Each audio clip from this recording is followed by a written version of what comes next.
There's a difference in building a brand and building a business, right? And I did both online.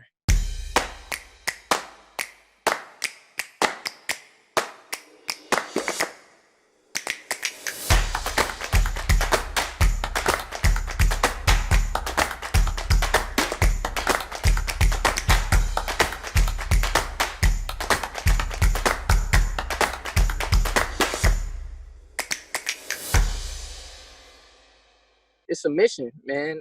Getting students to go to Black colleges, getting people to understand the narratives of HBCUs, understand why they're important, understand the stories of HBCU grads, connecting us through events, through merchandise, through social media marketing, the whole nine. I started it because of the fact that there was an event that questioned why HBCUs were still relevant. And it was around the time of like 2010, 2011 when HBCUs was getting a bad rep. And people were saying that HBCUs were not needed, and talking about the negative aspects of HBCUs, from money scandals, money fraud, to just a whole lot, man. And I was like, no, we gonna really tell the truth here. And I just decided to start tweeting away for about HBCUs. I started tweeting about HBCU facts, shout outs, everything. Then I started doing merchandise, and now we're here, bro. So what was the reception like? I mean, when you first jumped in the conversation and said, hey, there's a lot of misinformation out there. This is what the real story is. What was the reception like when you started doing that? People loved it. Case in point, I did a shout out to Spelman College, and in 3 hours, 300 of them retweeted my tweet. And that's when I knew that it was something that was needed. And then also, like, with us putting out all these facts, like, so many people started drawn to it. So it's ever since I started it, everybody has always appreciated it. And they also wanted to figure out how they could get involved. So it's been so, the only negative thing about it is, like, with Black people, they say, Travis, if we're trying to bring Black people together, don't you think that just focusing on HBCUs separates us? I'm like, no, because HBCU paved the way for African Americans to go to predominantly white institutions. HBCUs paved the way for so many things and were the oasis of hope for the African American community. So I'm actually showing people why we are excellent. And then also to students, man. I moved to Miami after I started the company, and I seen that a lot of students didn't know what an HBCU was. So just starting that, and they loved it. So it's been nothing but love, bro. Okay. So I saw one of the posts you did when the CIAA was in Charlotte. I saw that you had an opportunity to speak at one of their events on the Charlotte Hornets floor. What was that like? Man, that was amazing, bro. It hit home most definitely because I'm from Charlotte. And then also just to be on that court, like, I was like, oh my God, Michael Jordan has played here before. All these people that I love, LeBron's played on here before. It was dope, and that was a moment where I felt like I made it, right? Not even just making it in terms of being on that court, but making it on that court to inspire people to go to HBCUs, to inspire high school students to go to HBCUs, to tell them the truth. Too many people like to sugarcoat the collegiate experience, whether it's PWI, HBCU, but being able to tell students, like, hey, I cheated on tests in college. You're going to do it as well, but you have to be able to not do it and figure out ways to still be successful, and tell them, like, hey, a HBCU may not be for everyone. A PWI may not be for everyone. A trade school, something like that. And then being able to tell my personal story, because, I mean, of course, I passed all my tests. I ain't cheat on everything, but it was an opportunity to be authentic and to tell people why and how I started my company at the same time. And from there, we've gotten some traction for people that want us to come and speak at their high schools.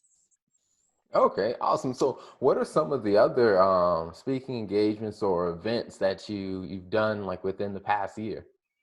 Within the past year, I've spoke at the U.S. Black Chamber of Commerce Conference in Washington, D.C. I was actually supposed to be a speaker for the Build Your Own Brand Conference in Miami next month, and then the pandemic happened. I also I have an event called the Hillman Experience that transforms that transforms urban high schools into Hillman College from a different world. Okay. And they have we have a recruitment fair, we have alumni panel discussion, we have workshops, food trucks, the whole nine. And within the past like 2 or 3 years of doing it, we've offered over like $1.5 million in scholarships for students to go to HBCUs.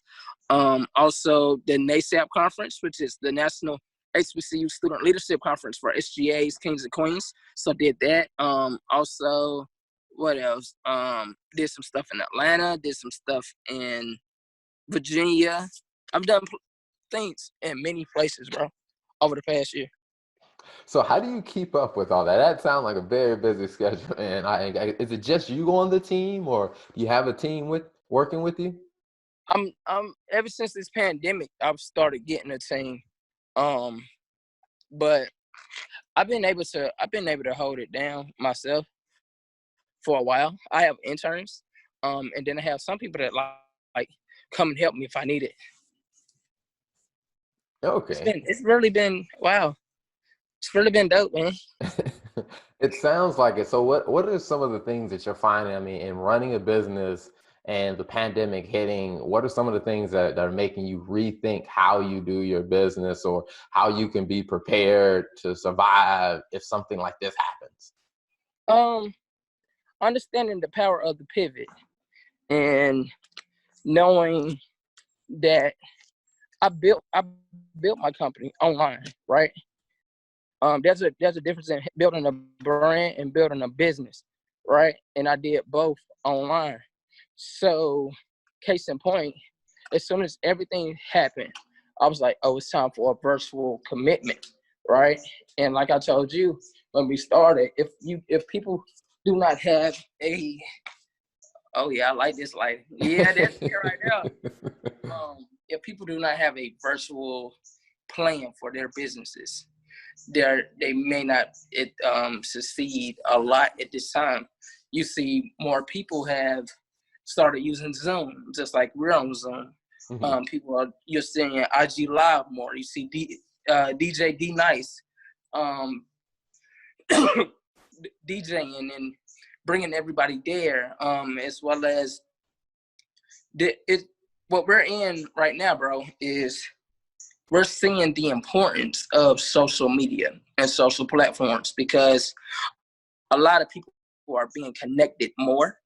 Churches are connecting with more people online, and it's just so much.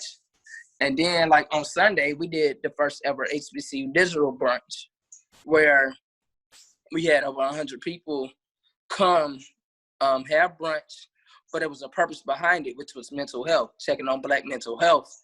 And we had 4 speakers that came and spoke on self-care, mindset, creating your winning season, as well as grieving and loss. And it was so empowering, bro. And from this pandemic, I can say that my slogan for the pandemic is meet people where they are, right? So meeting, just like we're on Zoom, like you may be in your house, you may be in the studio or whatever, but I'm on my phone in my house. And the same empowerment and the same engagement is still happening other than being in person. What was it like setting that one up, that brunch up, since it's all virtual? Because I know a lot of people are trying to figure out virtual, or some people are a little nervous about how do I do this. So what was it like setting that up? It was cool. It was a process, and then also, it was an assignment that I was given from my spirit. Mhm. Because when I run, bro, like this month I run like 55 miles. Last month I did 40. Um, and every time I run, I get clarity. And God said, I need you to check on my people. And I was like, okay. And mental health just came because you have a lot of people that's doing Zooms and doing lives, but some of them are just like, oh, we are a space filler. We're not necessarily making an impact, right? Hmm. So, being connected to so many people and being able to have speakers as well as setting it up on Eventbrite for people to go ahead and register for it, to be able to be a part and just to make it happen. The one thing that I knew is I had faith in it. I had so much faith in it, and I knew that I've never done this before, right? However, I knew that people's lives were about to be impacted, and I knew that their lives were about to be empowered. And that's what happened, bro. For real, for real. Hmm. So Um, how did you find like differentiating? Because since they're like everybody's trying to switch to a virtual strategy now, you had a head start because, like I said, you built your business online and you built your brand online. So how do you find now just being able to differentiate the virtual events you're doing to let people know, hey, this is not going to be another just a space filler. Like you're going to actually walk away with value. um, Not to brag or be cocky or anything like that, but my name comes with impact, right? People know the events that I do is impactful already. So and just with how we've impacted people through HBCU Pride Nation, it comes with the branding aspect of how you've been branding yourself. What have you been doing? And the consistency of it as well. And it also is about the way that you've engaged your community. In this pandemic, there's a lot of people that have a lot of followers, but they don't have a big community. You see what I'm saying? Hmm. And it's an opportunity for us to engage with the audience in which we have. So, like, people knew that they would get something out of what I'm providing because they know I don't just do anything just to be doing anything. Hmm. So how did you find, with that is being able to connect to your community? Because I think a lot of people are trying a digital strategy. They're like, hey, we have a digital strategy, we have a virtual strategy. And like I said, they may have, tons of followers, but they struggle like really building actual meaningful connections with that community that's following them. Like, what are some of the things without giving away all your secrets, what are some of the things that you did that were like kind of different? I'm a very transparent person, bro. So and what's funny is like your question that you're asking, it's the same question everybody keep asking me. I'm like, oh my God, I don't know. Um, because one thing that I realized is like what people do so naturally is a gift, right? Hmm. And people say, Travis, how do you connect with people so quick? How do you relate to people? How do you do this? How do you do that? People have actually asked me to create a book on building communities and building like networking skills. I'm like, I just ask questions, bro. I don't know. Um, the way that you create a community from an online brand is having email marketing. It's being able to do a lot of work in your direct messages, so that people could know that you are a human. Also, when it came to the beginning of building HBCU Pride Nation, I literally go to the schools, right, to build my relationships. And then also a part of our virtual component is the virtual HBCU Pride Day, right? Where we have literally had Benedict College, Elizabeth City State University, Wiley College, Tennessee State University, and one more school come up. And like, let's take Wiley College, right? We had the university president, director of student life, director of leadership development, the dean of chapel, Mr. Wiley College, the incoming Miss Wiley College. We had the associate vice president of mental health, and a lot of the key players of the university come up and we interview them about their HBCU in an effort of attracting prospective students, right? Meeting people where they are, right?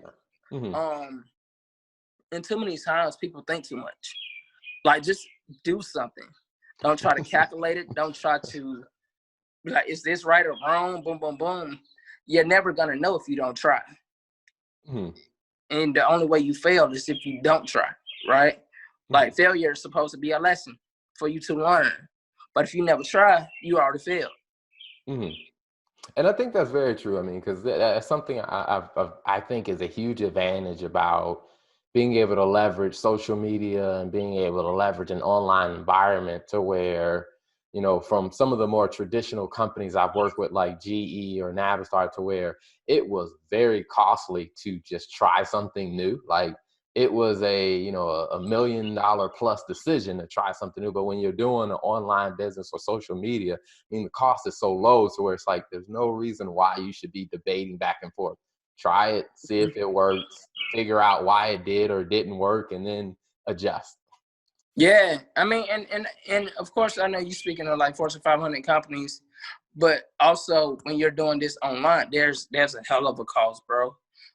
Whether it's from a monetary aspect or a risk aspect or a branding aspect or just like what's going on type of aspect, because some of the new stuff that people do, they can lose followers. And it's not about the quantity of followers that you have, it's more so the quality of the content that you offer to your audience. So how do you make sure that you maintain, you know, the quality of your brand? Like, what's your quality control approach? My quality control approach is, will I engage with this, right? And also, because I understand my audience so much, I know that putting a standstill flyer, that's not going to get traction. But just like I did the other day, I created content that said 25 reasons students should attend a HBCU, right? And it got saved 1,000 times. It got shared so many times. It has like 5,000 likes. Like you have to be able to create content that's valuable, that's shareable, and relatable. And engagement is everything, right? Like, don't look at the likes, look at the engagement. Look at how many people you reach. Look at the impressions. Look at the shares. Look at the comments. And if I put that in a quote in terms of what we do, it's more so like to engage before you engage in the likes. Gotcha. Yeah. Gotcha. That is a good way to look at it. I think that definitely will keep a lot of people from falling into, like I say, the dead end spaces of trying to leverage a social media strategy or LinkedIn strategy, because I think that when you're focused on really engaging and adding value, it definitely makes a huge impact. Yeah. Like, people don't know, but I'm literally about to go through every HBCU and find their founding dates and put them all in order of in terms of like in 1867, Howard, boom, boom, boom, boom, boom. 1837, boom, boom, boom, boom. You see what I'm saying? So many people don't understand that type of content, but when I put it into like just words or anything, they love it, bro. Nice, nice. Well, hey, speaking of that, where can people follow your content and see what you're posting, what you're sharing, and then also keep an eye on your schedule about the events that you're having? www.hbcuprideshop.com. That's for our merchandise. You can follow us on Twitter and Facebook and Instagram and LinkedIn at HBCU Pride Nation. And then we're about to come out with a website, hbcupridenation.net. So, yeah. Awesome, awesome. Well, hey, thank you for taking the time to hop on the show. Definitely love the perspective that you shared. And definitely, man, all the best to you. And we'll definitely be keeping an eye on what you guys are doing. Thank you, brother.